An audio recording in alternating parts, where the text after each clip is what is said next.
CSC में गए, हमारा ट्रीटमेंट जो हुआ उसके बाद उन्होंने रेफ़र कर दिया मोतीलाल नेहरू के लिए।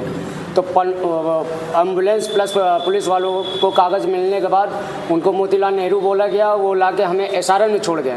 SRN में ना तो मेरा कोई इलाज हुआ, ना तो मुझे लिखित में कोई पेपर मिला है। मैं वहाँ का पेशेंट ये था, जैसे घरेलू उपचार नहीं होता उस तरीके से मेरा उपचार हुआ। मुझे लिखित में कोई पेपर नहीं दिया गया, जिसमें मैं आज तक भटक रहा हूँ, मुझे इंसाफ नहीं मिल रहा है। उत्तर प्रदेश में अपराध करना मौत को दावत देने जैसा है। उत्तर प्रदेश में अपराधों के प्रति जीरो टॉलरेंस की नीति है और किसी भी तरह का अपराध सीधे योगी आदित्यनाथ सरकार को चुनौती देने जैसा माना जाता है। कहा जाता है कि उत्तर प्रदेश में अपराधी थर-थर कांपते हैं, लेकिन इसके बावजूद लगातार हो रही घटनाएं कहीं ना कहीं इन दावों पर सवाल खड़े करती हैं। मामला है उत्तर प्रदेश के प्रयागराज के घोरपुर थाना क्षेत्र के उभारी गांव का, जहां 37 वर्षीय जावेद अंसारी पुत्र बनने का कहना है कि 19 सितंबर को उनके ऊपर जानलेवा हमला किया जाता है, जिससे उनका एक हाथ फ्रैक्चर हो जाता है और गंभीर आंतरिक चोटें भी आती हैं। मेरा मामला लड़ाई झगड़े का। मैं ग्राम सभा उभारी में अपने गांव के रास्ते से बाइक से आ रहा था, तो गांव के प्रधान हैं और पेशे से पुलिस भी हैं, चंदौली थाने में पोस्टेड है। तो थोड़ा सा हमारा रास्ते का विवाद था कचड़े का। उसी में कहा सुनी 17 तारीख 8वें महीना अगस्त के महीने में बातचीत हुई थी। 19 तारीख को सुबह मैं बाइक से आ रहा था, उन्हीं के कुछ जानने वाले लड़के थे और उनके भाई लोग थे। हमें अचानक रोक के बाइक से मारना स्टार्ट किया, लाठी डंडों से और लोहे के राड चाकू से मारना स्टार्ट किया। जब मैं बिल्कुल मरणसन हो गया तो उन लोगों ने छोड़ के भाग गए। फिर हमारे घर वाले अचानक पहुँचे हैं तो थोड़ा से तोड़ फोड़ किए। तोड़ फोड़ करने के बाद कुर्सियाँ तोड़ी गई थी, जो 2-4 कुर्सियाँ थी उनके ऑफिस में खुली हुई थी। और उस पर फिर पुलिस आई, हमें एम्बुलेंस से ले आया गया जसरा ब्लॉक से हमें रेफ़र किए हैं मोतीलाल नेहरू। वहाँ मोतीलाल नेहरू ना ले जाके हमें SRN हॉस्पिटल में ले जाके एम्बुलेंस वालों ने छोड़ दिया। उसके बाद हमारा वहाँ 2 घंटे 3 घंटे इमरजेंसी वार्ड में ट्रामा सेंटर में इलाज चला। 2:30 बजे रात हमको ज़बरदस्ती डॉक्टरों ने निकाल दिया, बोले आपका इलाज बेली हॉस्पिटल में होगा। जब बेली हॉस्पिटल में हम लोग गए तो वहाँ से हमें बेली हॉस्पिटल वालों ने भगा दिया। फिर वहाँ से मैं प्राइवेट हॉस्पिटल पार्वती हॉस्पिटल में गया, वहाँ बोले पुलिस केस है आपका, मैं इलाज नहीं कर सकती, आप जाइए यहाँ से। फिर वहाँ से आने के बाद मैं अपने जसरा रस्तोगी हॉस्पिटल में 4 से 5 दिन एडमिट था। वहाँ मेरा इलाज प्राइवेट इलाज चला है, जिसमें अभी तक उन लोगों के ऊपर कोई ना तो कार्रवाई हुई है, ना तो उनको किसी को जेल भेजा गया है। बस वो अपना यानी घूम रहे हैं। हमें बस कानून से यही चाहिए कि हमें उनके ऊपर कठोर से कठोर कार्रवाई की जाए और हमें इंसाफ मिले। अभी स्थानीय पुलिस ने किस तरह कार्रवाई की है? स्थानीय पुलिस से हमारे बयान लेने के बाद उनको 4 दिन थाने में बैठाए हुए थे। उसके बाद जब देखे कि हम नॉर्मल हो गए हैं तो उन लोगों ने उनको छोड़ दिया, 151 करके छोड़ दिया है। कहाँ गए वो लोग? वो लोग उभारी ग्राम सभा प्रयागराज के रहने वाले हैं। आपने पुलिस को बताया? जी, पुलिस को मैंने बताया था। पुलिस ने क्या कहा है? लिखित में तहरीर लेने के बाद उन लोगों को बुलाया गया। बुलाने के बाद उनको 4 दिन बैठाया गया, 151 करके उनको छोड़ दिया। 302 के मुजरिम थे, 302 में उनको 151 करके एक नॉर्मल धारा में उनको छोड़ दिया गया। अब आप क्या चाहते हैं? मुझे इंसाफ चाहिए।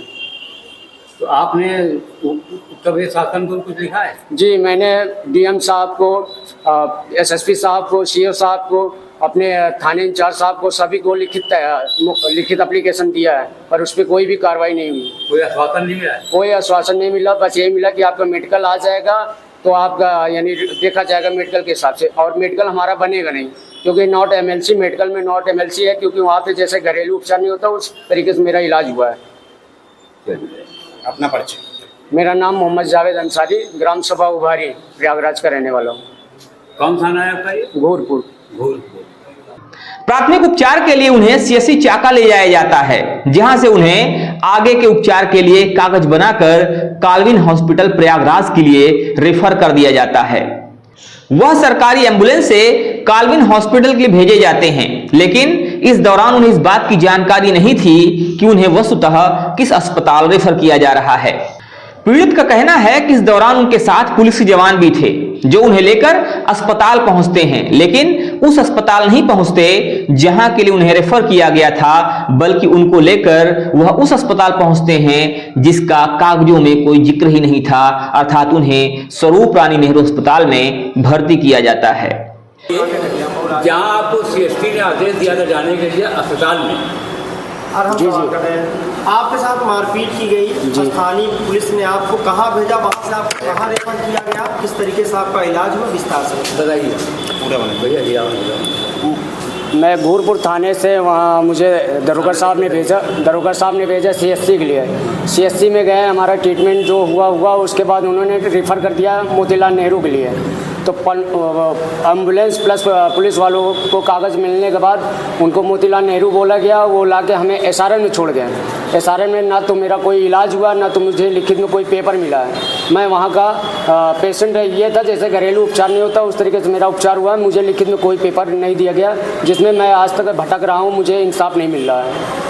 नहीं तो आप लोगों ने कहा नहीं कि हमको जहाँ जहाँ वहाँ तो नहीं भैया तो वो मुझे पता चला है तकरीबन 1 महीने के बाद, जब रिपोर्ट वहाँ हमें दिखाया गया, LIU ने रिपोर्ट दिखाया, तब हमें पता चला कि हमारा रेफ़र जो था मोतीलाल नेहरू में था और इलाज हमें मनगणन करके हमें इलाज कराया SRN में, जो कि हमें यहाँ दौड़ना पड़ रहा है और मुझे काफ़ी यानी मुश्किलों का सामना करना पड़ रहा है। पीड़ित का कहना है कि यहाँ ना तो उन्हें समुचित इलाज मिलता है और ना ही भर्ती संबंधी कोई कागज। रात्रि लगभग 1:30 बजे उन्हें अंगूठा लगवाकर जबरन डिस्चार्ज कर दिया जाता है और इस वजह से ना तो उनका ठीक से इलाज हो पाता है और ना ही उन्हें डिस्चार्ज सर्टिफिकेट भी मिल पाता है। अब पीड़ित व्यक्ति अपने साथ हुई इस जानलेवा घटना को लेकर दर-दर ठोकरें खा रहा है, लेकिन उसकी कोई सुनवाई नहीं हो रही है। पीड़ित ने पुलिस प्रशासन को दिए गए प्रार्थना पत्र में पूर्व ग्राम प्रधान नूरजहां तथा उनके पति मोहम्मद कमाल पर भी नामजद आरोप लगाया है। उनका कहना है कि सड़क पर कचरे को लेकर ग्राम प्रधान व उनके पद से कहासुनी हुई थी, जिसके बाद उन्होंने घर पर चढ़ाई भी कर दी थी और साथ ही जान से मारने की धमकी भी दी थी। इसी के साथ पीड़ित ने अपने ऊपर हमला करने वाले गांव के ही रईस पुत्र खैराती, बड़ के पुत्र वफाती, सानू, इखलाक व इब्रार के खिलाफ लिखित तहरीर दी है। फिलहाल मामला पुलिस की जांच का विषय है। इस घटना की सच्चाई क्या है ये तो पुलिस प्रशासन ही बता पाएगा, पुलिस जांच में ही पता चल पाएगा, लेकिन इस संबंध में गहनता से जांच होना जरूरी है और साथ ही साथ इस संबंध में जांच के बाद निश्चित रूप से कार्रवाई की जानी चाहिए, जिससे कि पीड़ित को न्याय मिल सके। तो इस पर आपका क्या कहना है, आप हमें जरूर बताइएगा। बने रहिए हमारे साथ खबरों का अपडेट के लिए और देखते रहिए आपका अपना चैनल अखंड भारत बुलेटिन। जय हिंद, जय भारत।